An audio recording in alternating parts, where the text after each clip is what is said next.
Thank you.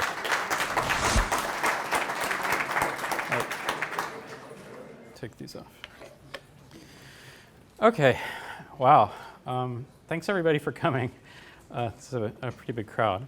All right, so my name's Rob. I do functional programming. And I'm T-Polecat pretty much everywhere online.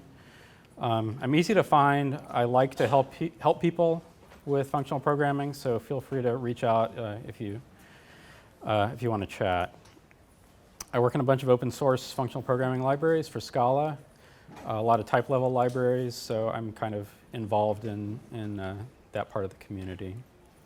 And I write software for the Gemini Observatory, so we take pictures like this. It's not showing up that well. That's NGC 660. It's a ring galaxy. I don't know. It's a pretty picture. So before I get started, I want to kind of motivate this talk and why I'm here and why I'm talking about this stuff. So about 5 years ago, I started coming to Scala conferences, and earlier this morning, Runar was up here talking about adjunctions. 5 years ago, he was up here explaining what monads are. So we've kind of come a long way. 3 years ago, everybody was talking about free monads. Last year, everybody was talking about recursion schemes and that kind of stuff.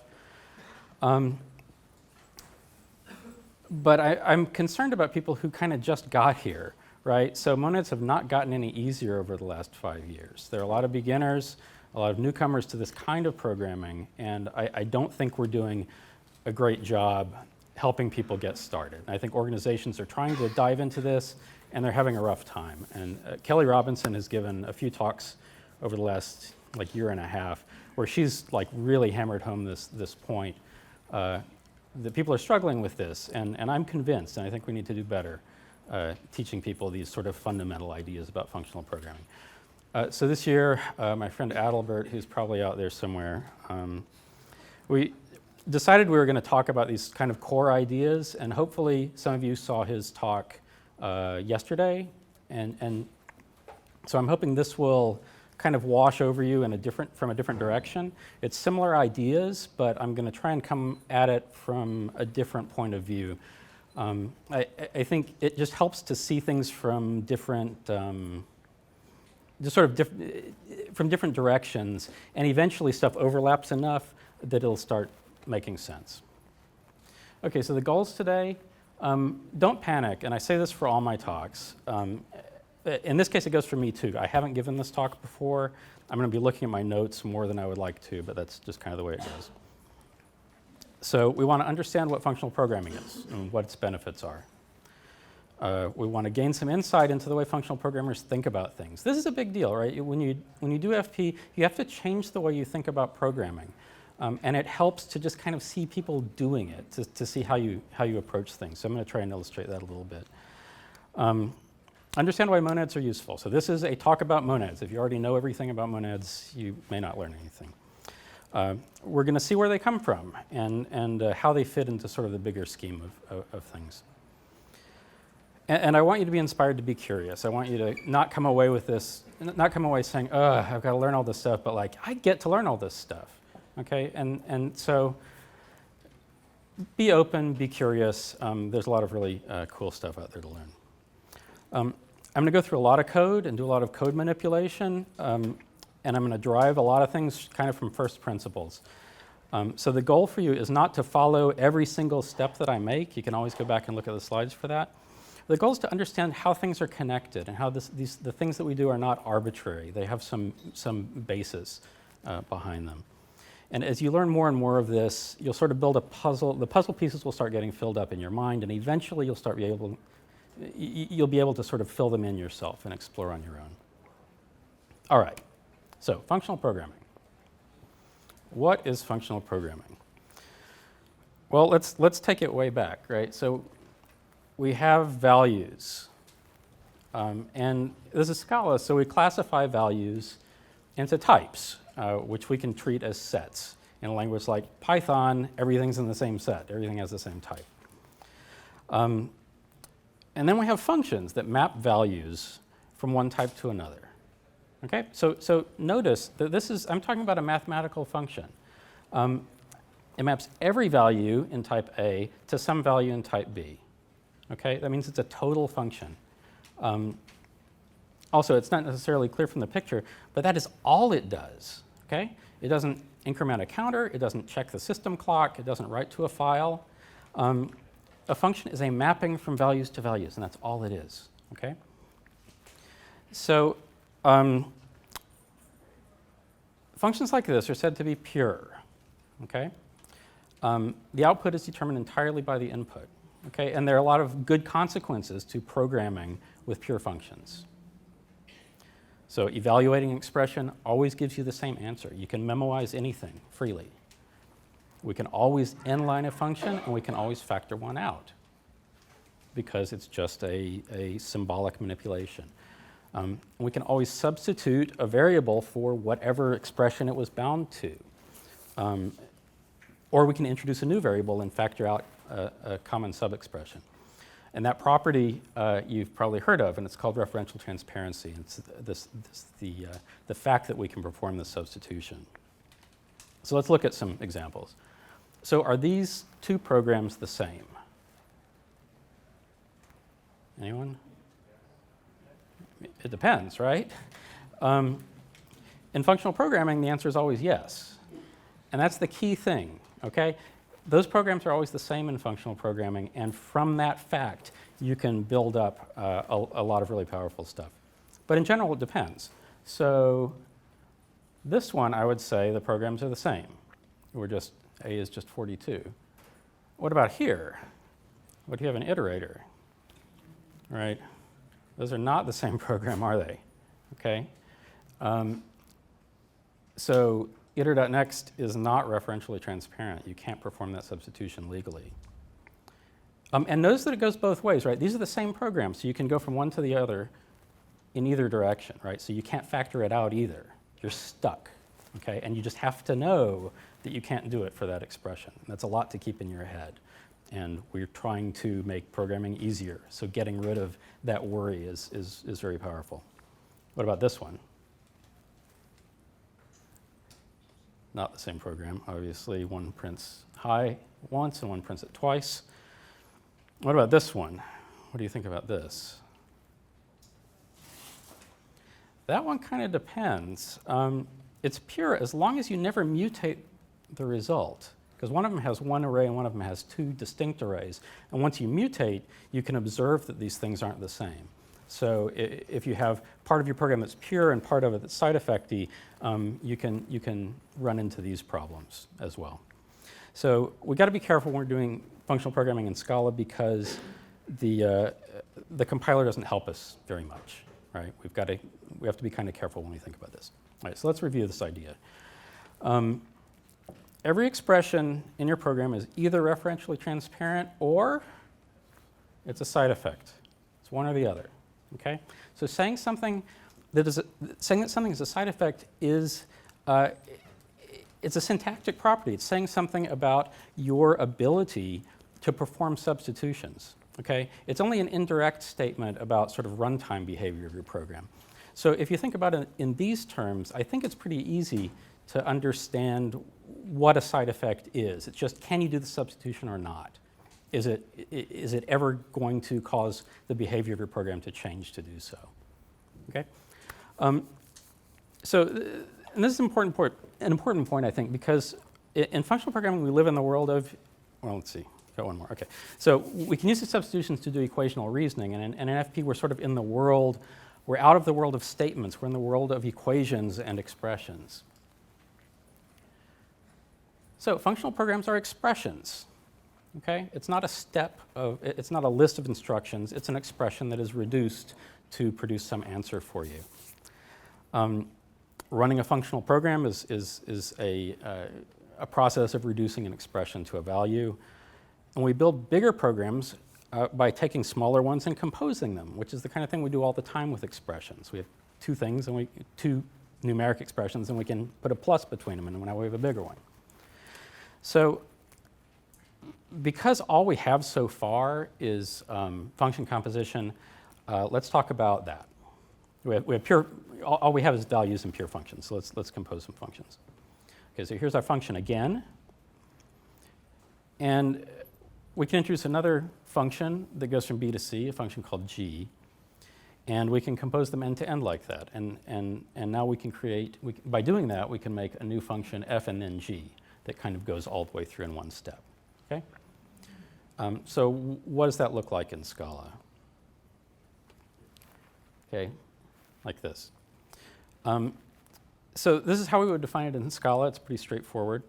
And there's probably, I think there's only one way to write that we'll type check. So when we see an operation like this, we're in the world of expressions, and it's interesting to look for algebraic properties that operators like this have. And we might ask, for instance, is this an associative operation? So let's find out. So what we want to know is, does it matter, does the order, where the parens go, does it matter? So let's just inline this and see what it looks like. So f and then g and then h. So inlining the outer end then, we end up with this. G and then h applied to f of a. We inline the inner one, and then we get another function, b to h of g of b applied to f of a. So we can just substitute f of a in there, and then we get a to h of g of f of a, which seems correct to me. Let's look at the other side. F and then g and then h with the parens the other way. H of f and then g applied to a.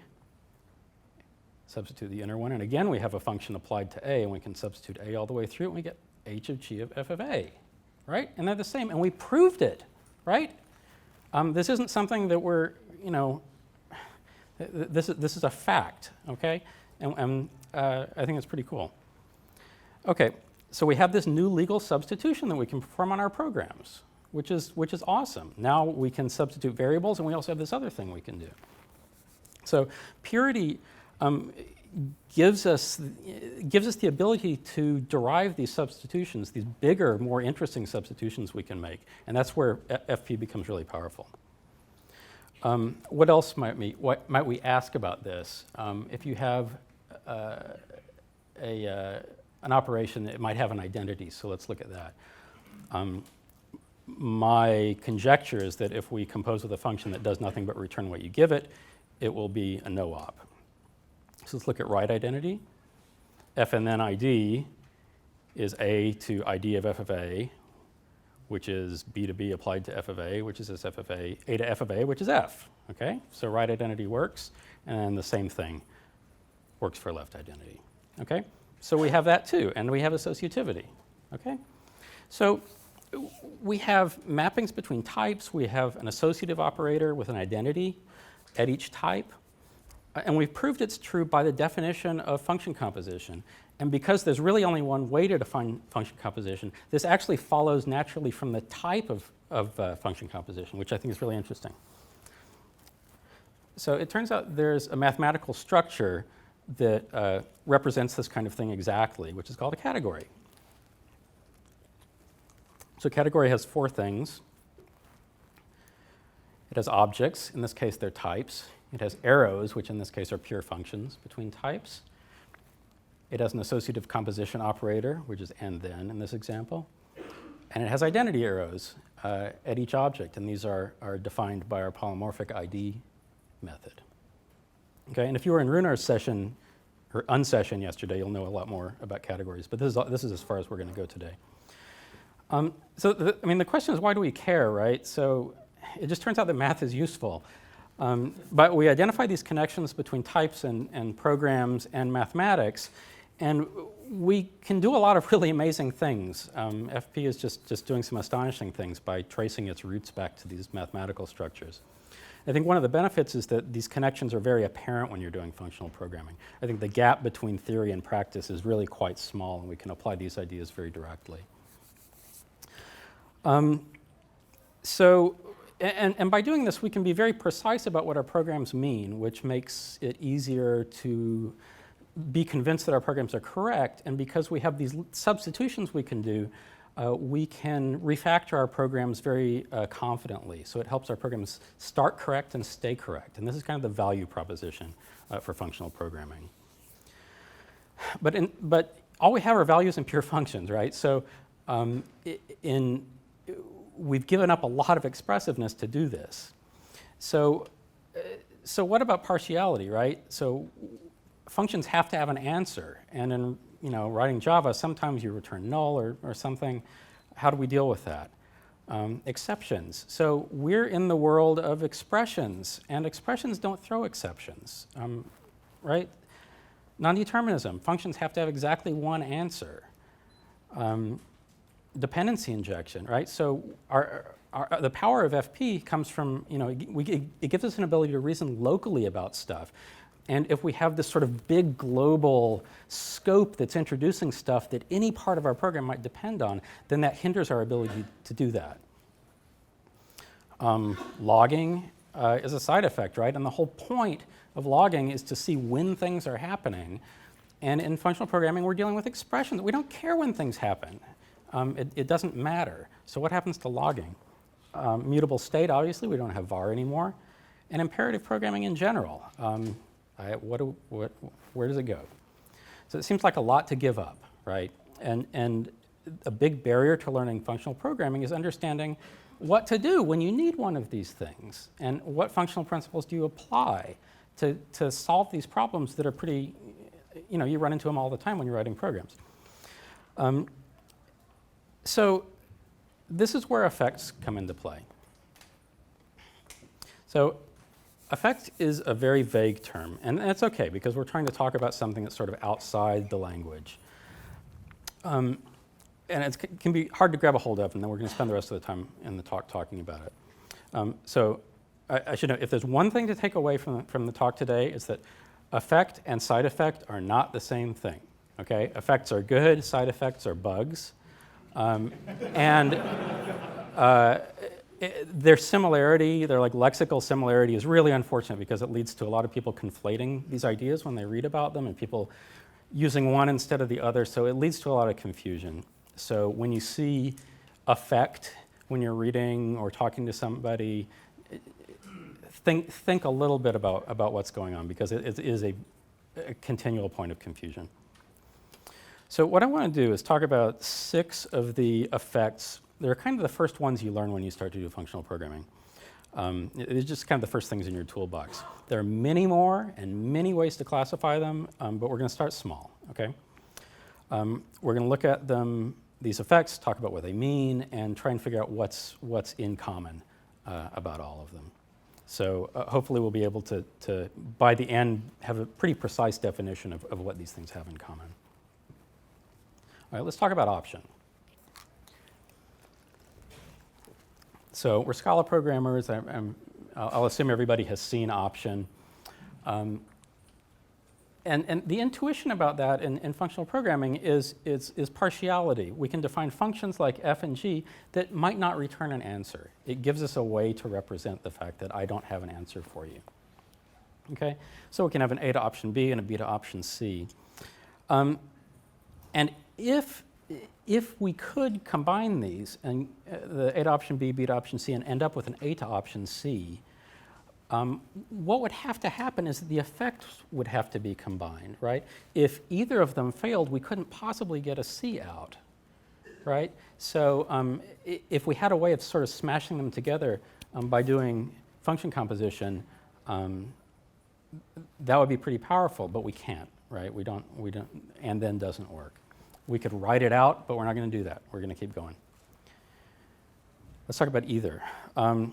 So the intuition here, I assume everybody's seen either. It's either left or right. The intuition here is that you can have functions that might fail, but also give you a reason why they failed. Okay? So this kind of gives us exceptions back. Okay? So I don't have an answer. Here's why I don't have an answer. And again, if you were able to compose them together, if you finally got a C out, you would know that both of the computations worked.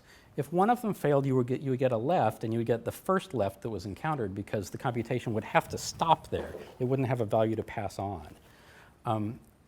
But again, that composition operator isn't defined, so we can't do that. But can you see, at least in principle, the power that you would get by being able to do that and chain these things together? Mixed knots, okay. Let's talk about list. Here's another one.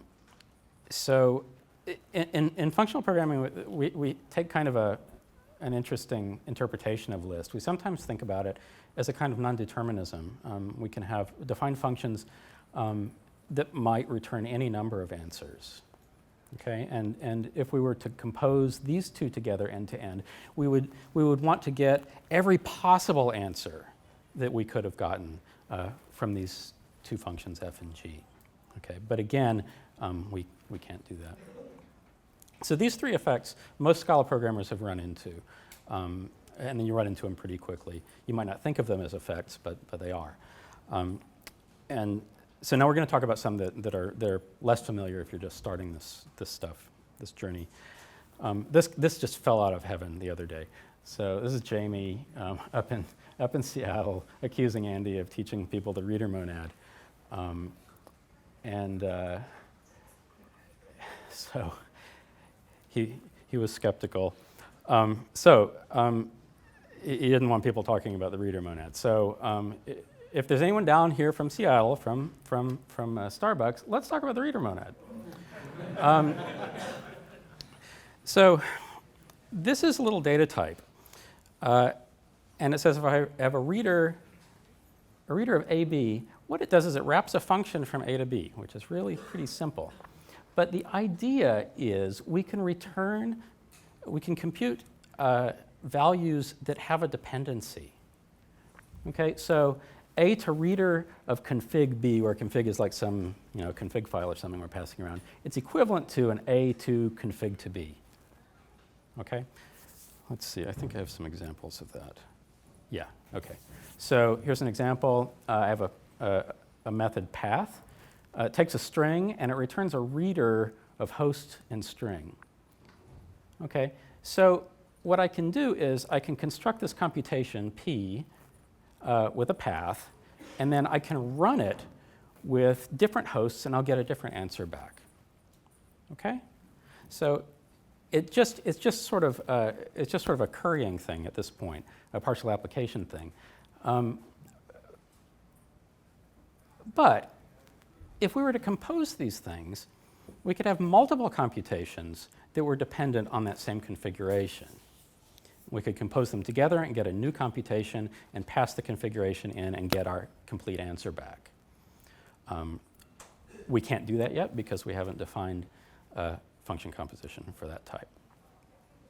So if there's reader, there's got to be writer, right?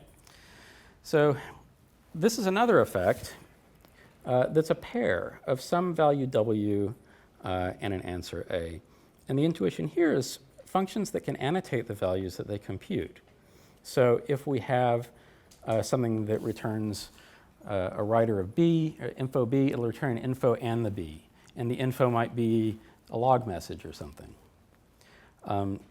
Here's an example. So it's pretty simple. So something that's going to convert an int to a double, and it'll tell you about it. And we can run it, and we can get that back. And the state that it returns is a list of strings. So if we were able to compose these things together, what we would get is these computations that can talk about what they're doing. And then if we had a way to smash those infos together, we could make a big computation and run it and get an answer and some kind of extra collected bit of information, like a log, for instance, right? So, but we can't do that yet. Let's do one more. This is the hard one. So this is a type called state. Runar talked about it this morning, I think, in the adjunction talk, and Albert talked about it yesterday. So what it is, it's a computation that takes some input state and computes a value and returns another state that might have been modified. So here's an example.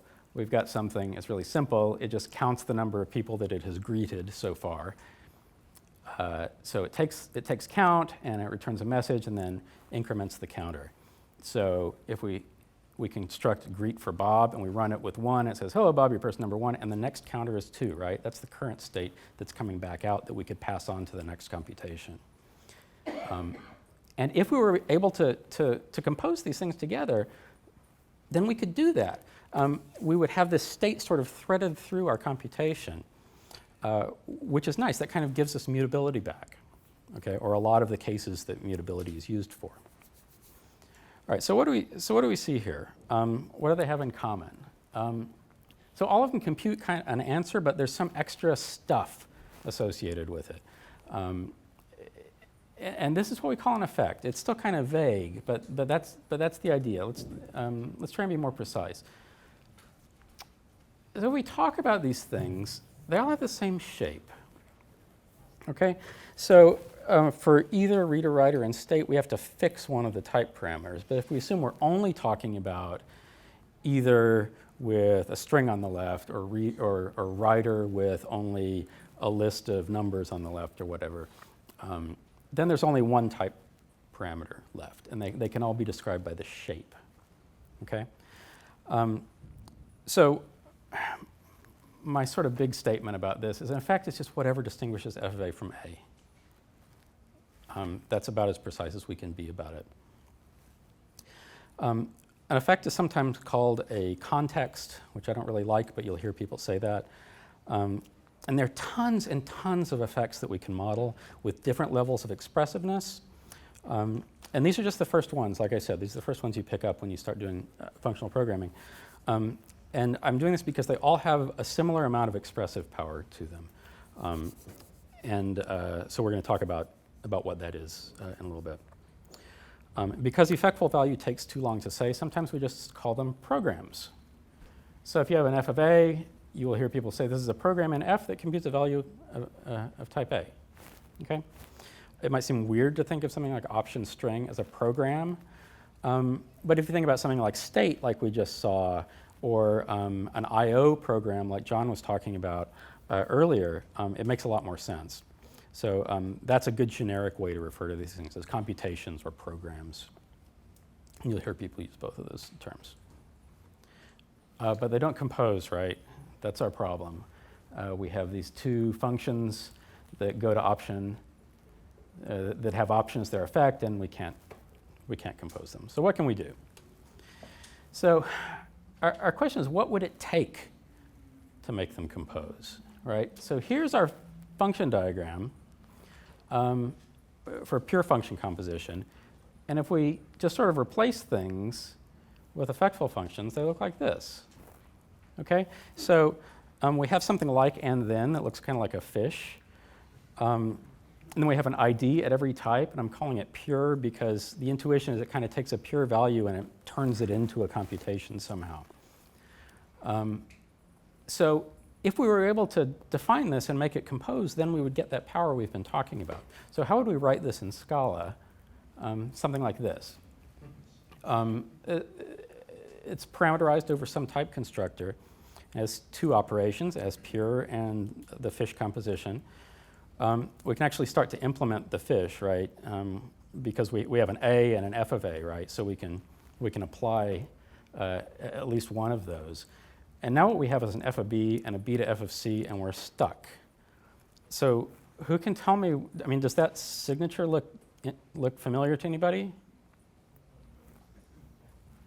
F of B and then B to F of C? I think it looks like flat map. Okay, so really, the fish operator is something we can derive later. Really, the operation we need is flat map. Okay. We can define the fish operator as syntax. I'm not going to go into, well, I guess I will. So what it does is it takes, well, I mean, it's not obvious. So it'll take a function from A to FB, and it'll add a fish method on it. And the fish method takes a function from B to F of C, but also it takes a fishy instance, right? It takes evidence that we know how to flat map this F type. Okay, and then it just delegates and implements it. We can define an option of this for option, or instance for option. So pure is just sum, and flat map I'm just delegating to the one in standard library to save time. Here are functions that do not compose, but now they do. So the fish operator works now. So we can look at some examples. We can apply it to foo and we get none. We can apply it to a long string and we get the ASCII code for the U. If we change it to a 9, we get none again, right? So this is cool. we've implemented this and we can do this kind of composition.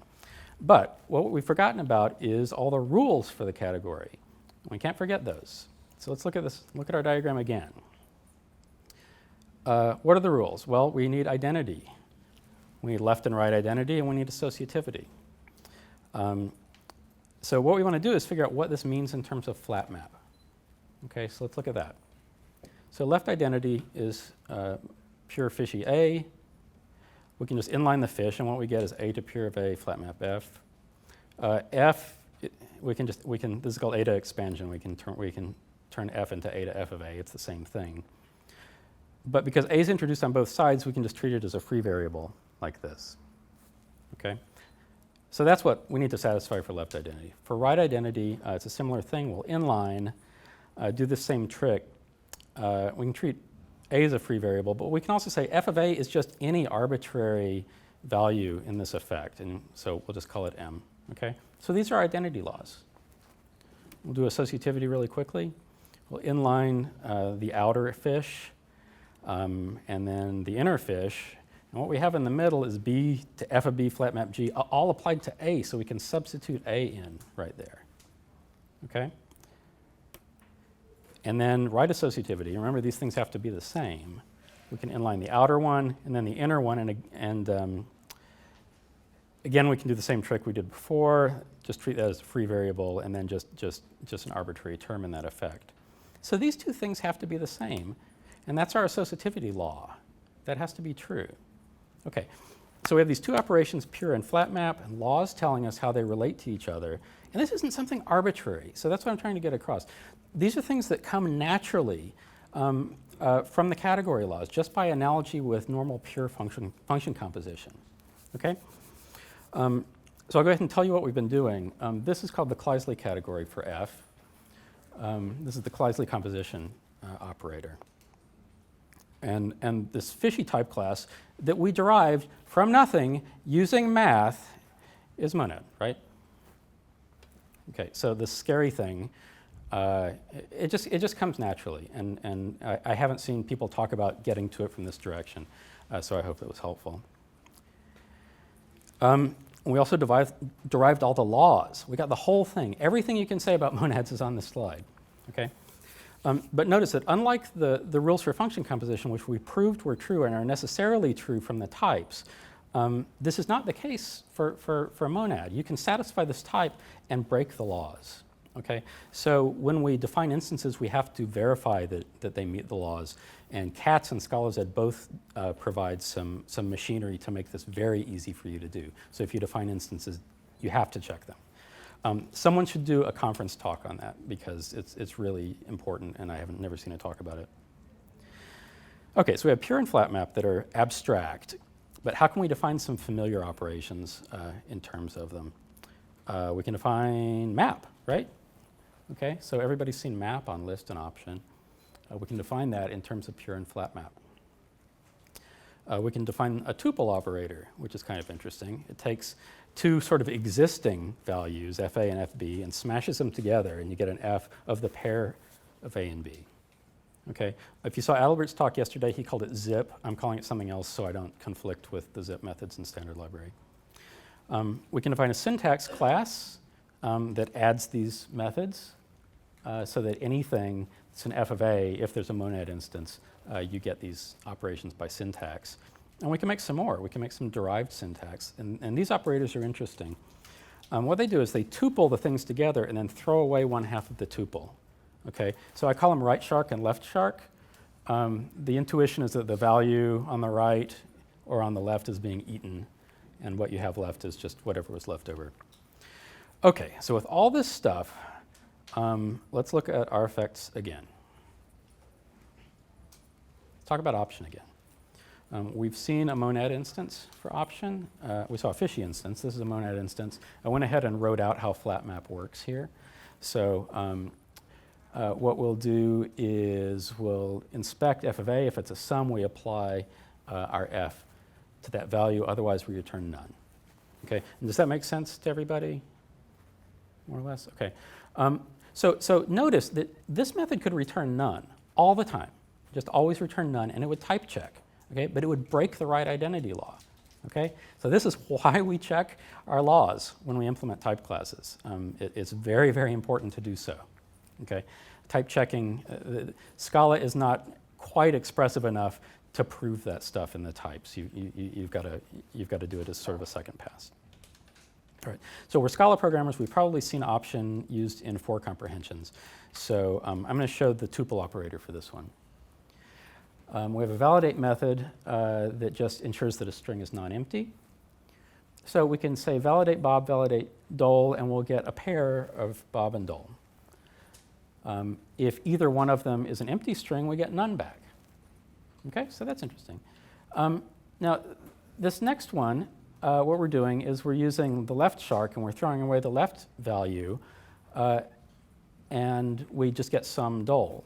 In the bottom, we're using left shark, but the left one fails, so we get none out, okay? So even though the value, even though we don't care about the value that's yielded on the left, we do care about the effect, right? It's very important. So it's just there for its effect, okay? The last one is interesting because it's the same as this one, right? So with option, we can flip the values around and flip the shark around, and it does the same thing, okay? And this is not true in general. It's true of option because option is a commutative monad. But in general, it's not, and we'll see some where it's not the same. I'm going to have to hustle here. Talk about either. Here's the instance. You will trust me that it's right. So what we can do is we can have a validation thing that says, again, if the string, we'll pass it some kind of a tag and then a value, and it'll either return the value if it's non-empty, or it will return a complaint on the left saying that something is empty. So we can make it a method to validate someone's name, takes their first and last name, and it validates that they're both non-empty. So we can validate Bob Dole, and we'll get right Bob Dole, validate the name, and if either of them is empty, we get a result that says it's empty. But so we kind of get our exceptions back, but we don't have to talk about them all the time. They're kind of ambient. There's no mention of these failure cases in our validate name method, which is kind of nice. Let's talk about list. The monad for list just smashes the lists together with flat map. So I want to show you the tuple for list, which is kind of interesting. Because I assume we're Scala programmers, we've all used list in a for comprehension, which is map and flat map. The tuple operator gives us a Cartesian product. It gives us every combination of values from both lists. And the reason I wanted to show this to you is that if we use the left shark operator and we throw away all the numbers, we get xy, xy, xy. But if we flip them, like we did with option, we get x, x, x, y, y, y. So list is not commutative, okay? So it's important to understand that these effects, even effects that are weaker than monad, that don't have data dependencies among them, can still have dependencies between them, an ordering dependency for the effects. So it's a very important point. I'm going to talk about reader super, super fast. All reader does for flat map is it runs one value. It runs it with the environment that's passed in, and then it gets the new computation and runs it as well. So here we have a path method that takes a host and it returns a string. We have a length that takes a host and returns its length for some reason. And now we can write this program.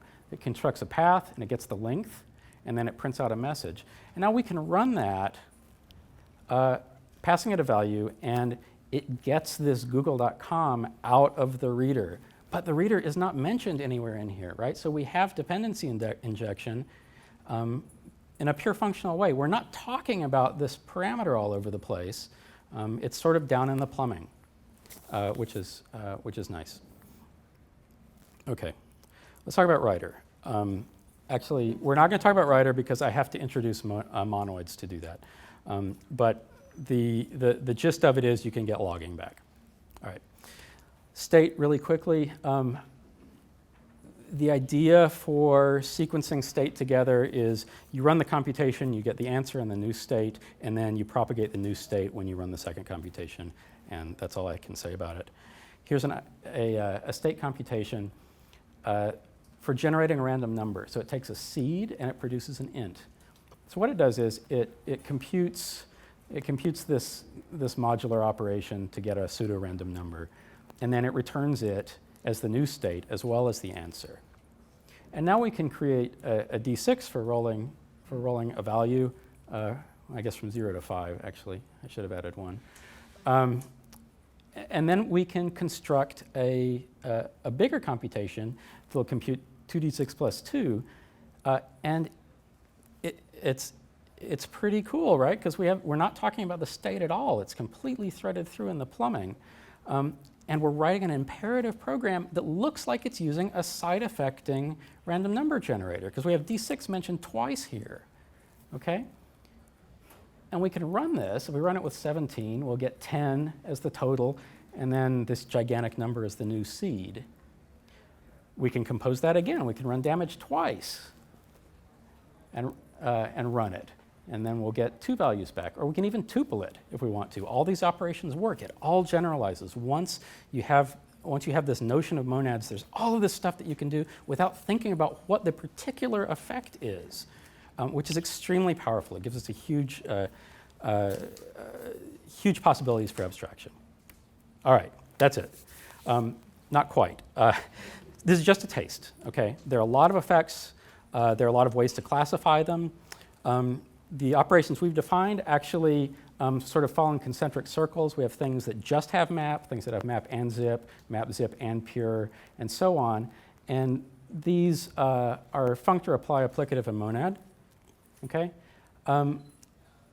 But there are a lot of other ways to classify effects. Okay? So this is the rest of the cat's core, and the Scala Z core looks similar. There are a lot of different families of effects, and there's a lot of stuff to explore. So, and I hope this has piqued your curiosity. Thank you.